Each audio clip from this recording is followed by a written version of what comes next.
નમસ્કાર, હું છું પૂજા। રાજ્યમાં પ્રથમ વખત 27% ઓબીસી અનામત સાથે યોજાયેલી સ્થાનિક સ્વરાજ્યની ચૂંટણીમાં 66 નગરપાલિકાની સામાન્ય, 2 નગરપાલિકાની મધ્યવર્તી તથા જૂનાગઢ મહાનગરપાલિકાની ચૂંટણીનું આજે પરિણામ જાહેર થશે। સવારે 9 વાગે મતગણતરી શરૂ થઈ ગઈ છે। બપોર સુધીમાં પરિણામો સ્પષ્ટ થઈ જશે। ભાજપ અને કોંગ્રેસે બંને પક્ષોએ જીતના દાવા કર્યા છે। 66 નગરપાલિકામાં 61.65% મતદાન થયું છે, જે 2018ની સરખામણીમાં 3.35% ઓછું છે। એકંદરે વર્ષ 2018માં 75 નગરપાલિકાની યોજાયેલી ચૂંટણીમાં 65% મતદાન થયું હતું। જૂનાગઢ મહાનગરપાલિકાની મતગણતરી આજે જૂનાગઢ એગ્રીકલ્ચર યુનિવર્સિટી ખાતે થોડીવારમાં શરૂ થશે, ત્યારે મતગણતરી સ્થળે મોટી સંખ્યામાં લોકો ઉપસ્થિત રહ્યા। હાલમાં મતગણતરીના સ્થળે ભારે માત્રામાં રાજકીય પક્ષોના કાર્યકરો મતગણતરી સ્થળે આવી પહોંચ્યા છે। થોડી ગણતરી પણ શરૂ થઈ જશે, ત્યારે હાલમાં લોકોમાં ભારે ઉત્સાહ જોવા મળી રહ્યો છે। તો બીજી તરફ કોર્પોરેશનની ચૂંટણીમાં ઓછું મતદાન થયું છે, ત્યારે આ ત્રિપાખીય જંગમાં કોણ કોર્પોરેશનની સત્તા પર આવે છે તેના પર બધાની મીટ મંડાઈ રહી છે। જૂનાગઢ કોર્પોરેશનની ચૂંટણીનું આજે મતગણતરી છે। મતગણતરી સ્થળે આપણે આવી પહોંચ્યા છીએ। પાછળ આપણે જોઈ શકો છો કે અત્યારે મતગણતરી શરૂ થવાની તૈયારીમાં છે। પાછળ અસંખ્ય લોકો અત્યારે ઉપસ્થિત છે। અહીં વાત કરવામાં આવે તો જૂનાગઢ કોર્પોરેશનની ચૂંટણીમાં રસાકસી ભર્યો જંગ જામ્યો હતો। રાજકીય પક્ષોમાં ત્રિપક્ષીય જંગ વચ્ચે અત્યારે મતગણતરી થોડાક સમયમાં શરૂ થઈ જવાની છે, ત્યારે હાલમાં બહાર મતગણતરી લોકો અસંખ્ય લોકો જોવા મળી રહ્યા છે અને રાજકીય પક્ષના સમર્થકો પોતપોતાની રીતે અત્યારે મતગણતરી સ્થળે આવી રહ્યા છે અને લોકોમાં એક અનેરો ઉત્સાહ છે કે કોણ સત્તા સ્થાને આવશે કોર્પોરેશનમાં, તેની લોકો રાહ જોઈ રહ્યા છે।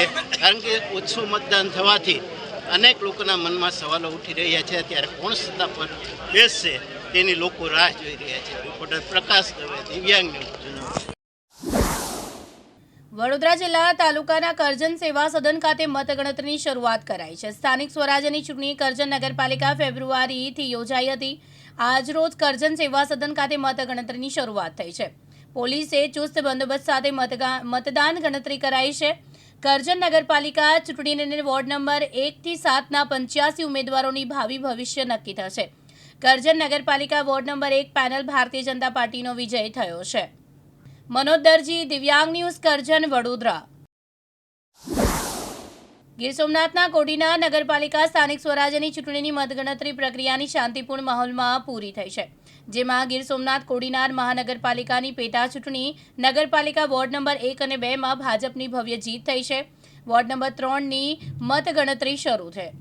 પરેશ જાદવ, દિવ્યાંગ ન્યૂઝ, ગીર સોમનાથ। દેવભૂમિ દ્વારકાના સલાયા નગરપાલિકાની ચૂંટણીમાં મતગણતરીની પ્રાંત કચેરી ખાતે 9 વાગ્યાથી શરૂઆત થઈ ચૂકી છે। ચુસ્ત પોલીસ બંદોબસ્ત સાથે ચૂંટણી અધિકારી અને જિલ્લા વહીવટીતંત્ર સજ્જ છે। 7 રાઉન્ડમાં પહેલા રાઉન્ડની મતગણતરી શરૂ છે। પાલિકાની ચૂંટણીમાં કુલ 49.64% મતદાન થયું છે। ભાજપ, કોંગ્રેસ, આમ આદમી પાર્ટી અને એઆઈએમઆઈએમના ટોટલ 98 ઉમેદવારોનું ભાવિ આજે નક્કી થશે। તમામ પક્ષો પોતાની જીતનો દાવો કરી રહ્યા છે। જયસુખ મોદી, દિવ્યાંગ ન્યૂઝ, જામખંભાળિયા, દેવભૂમિ દ્વારકા। દેવભૂમિ દ્વારકાના સલાયા નગરપાલિકા વોર્ડ નંબર 1ની મતગણતરી પૂર્ણ થઈ છે। વોર્ડ નંબર 1માં આમ આદમી પાર્ટીના 4 ઉમેદવારોની જીત થઈ છે। 27 સીટોની ગણતરીમાં 4 આમ આદમી પાર્ટી આગળ છે। જયસુખ મોદી, દિવ્યાંગ ન્યૂઝ, જામખંભાળિયા, દેવભૂમિ દ્વારકા। ભાવનગરના તળાજામાં નગરપાલિકાની ચૂંટણીની મતગણતરીનો પ્રારંભ થયો છે। સરકારી વિનયન કોલેજ ખાતે પોલીસના લોખંડી બંદોબસ્ત વચ્ચે મતગણતરી શરૂ થઈ છે। 28 બેઠકો માટે 59 ઉમેદવારો મેદાને છે। તળાજા શહેરના વોર્ડ નંબર 1થી શરૂઆત કરવામાં આવી છે। ધરમસિંહ મકવાણા, દિવ્યાંગ ન્યૂઝ, તળાજા, ભાવનગર। દાહોદના દેવગઢ બારિયાની 2 નગરપાલિકાની 1 જિલ્લા પંચાયતની સીટ, 6 તાલુકા પંચાયતની સીટની મતગણતરી આજે યોજાશે। દેવગઢ બારિયા અને ઝાલોદ ખાતે 9 વાગે મતગણતરી શરૂ થશે। ઝાલોદ નગરપાલિકામાં કુલ 75.25% મતદાન થયું છે, જ્યારે દેવગઢ બારિયા નગરપાલિકામાં 78.27% મતદાન થયું છે। ઝાલોદ નગરપાલિકામાં 7 વોર્ડના 28 સભ્યોનું આજે ભાવિ નક્કી થશે। 28 સભ્યો માટે 108 સભ્યોએ ફોર્મ ભર્યા છે। દેવગઢ બારિયામાં કુલ 6 વોર્ડમાં 24 સભ્યોનું ભાવિ નક્કી થશે। 24 સભ્યો માટે 80 ઉમેદવારો મેદાનમાં છે। 6 રાઉન્ડમાં મતગણતરી થશે। ફૈઝાન મફત, દિવ્યાંગ ન્યૂઝ, દેવગઢ બારિયા, દાહોદ। દાહોદના દેવગઢ બારિયામાં સ્થાનિક સ્વરાજ્યની ચૂંટણીની મતગણતરી શરૂઆત કરાઈ છે. મોડર્ન સ્કૂલ ખાતે શરૂઆત કરાઈ છે. નગરપાલિકાની 6 વોર્ડની 24 બેઠકો ઉપર 80 ઉમેદવારોએ ઉમેદવારી નોંધાવી છે. ભાજપ 22, કોંગ્રેસ 24, આપ 12, અપક્ષ 24, 78.27% મતદાન નોંધાયું હતું. પોલીસના ચુસ્ત બંદોબસ્ત વચ્ચે ઉમેદવારોને પ્રવેશ આપવામાં આવ્યો છે. વોર્ડ નંબર 1ની ગણતરી શરૂ કરાઈ છે. અંતે કોણ બાજી મારશે તે જોવું રહ્યું. ફૈઝાન મફત, દિવ્યાંગ ન્યૂઝ, દેવગઢ બારિયા, દાહોદ. રાજકોટ જિલ્લાના જેતપુર, ધોરાજી, ઉપલેટા, ભાયાવદરની ચૂંટણીની આજે મતગણતરી યોજાશે. જેતપુર સંત ફ્રાન્સિસ સ્કૂલ ખાતે સવારે 9 વાગ્યાથી મતગણતરી શરૂ થશે. પોસ્ટલ બેલેટ બાદ ઈવીએમની મતગણતરી શરૂ કરાશે. વોર્ડ નંબર 1 અને 6ની 6 રાઉન્ડમાં મતગણતરી થશે. વોર્ડ નંબર 7 થી 11ની 5 રાઉન્ડમાં મતગણતરી થશે.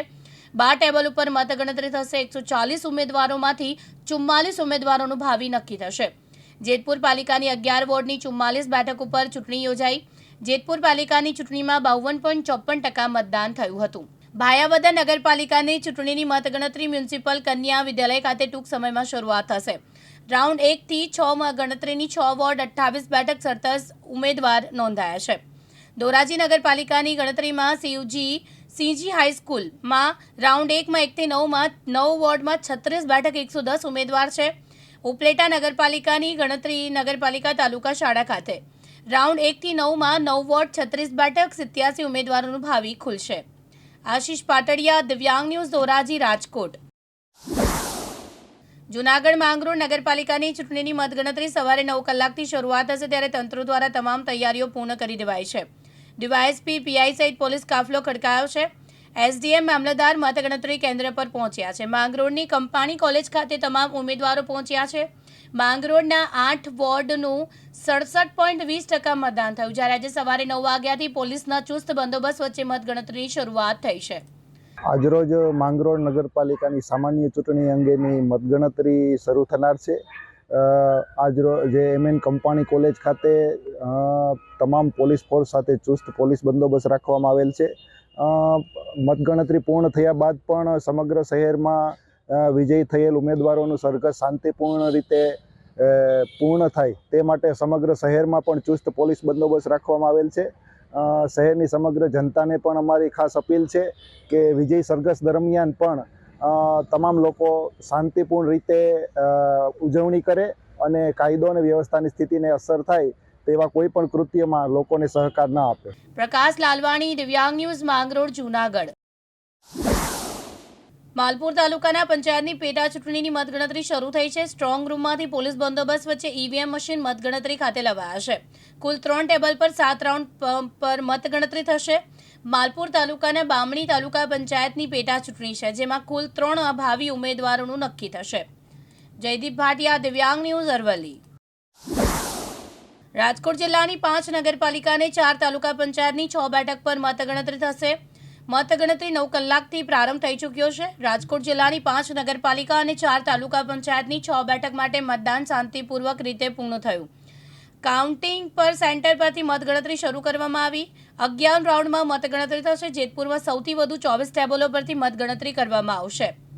સમગ્ર ગુજરાતમાં મતગણતરી શરૂ થઈ ચૂકી છે, ત્યારે હું આ એક્સચેન્જ ડ્રાઈવ વિશે બતાવીશ કે રાજકોટ જિલ્લાના 5 નગરપાલિકાના 4 તાલુકાના પંચાયતમાં 6 બેઠક ઉપર મતગણતરી 9 કલાકથી પ્રારંભ થશે. રાજકોટ જિલ્લાના 5 નગરપાલિકા અને 4 તાલુકા પંચાયતની 6 બેઠક માટે મતગણતરી શાંતિપૂર્વક રીતે પૂર્ણ થયું હતું. આજે કાઉન્ટિંગ સેન્ટર પરથી મતગણતરી શરૂ કરવામાં આવેલ છે. પ્રથમ બેલેટ પેપર મત ગણવામાં આવેલ, ત્યારબાદ ઈવીએમ ખોલવામાં આવશે, જેમાં 11 રાઉન્ડમાં મતગણતરી થશે. જેતપુરમાં સૌથી વધુ 24 ટેબલો પરથી મતગણતરી કરવામાં આવશે. ઈવીએમમાં કાઉન્ટિંગ થનારની હોવાની ઝડપી પરિણામો આવશે, જે માટે ચુસ્ત પોલીસ બંદોબસ્ત વ્યવસ્થા પણ કરવામાં આવેલ છે. કાઉન્ટિંગ સેન્ટર અને ઉમેદવારો અને સમર્થકો માટે ભારે ભીડ જોવા મળી રહી છે, અને ભાજપ, કોંગ્રેસ કે આપ કોનું પલટું ભારે છે તે હવે જોવાનું રહેશે. દિવ્યાંગ ન્યૂઝ, આશીષ પાટડિયા, જેતપુર.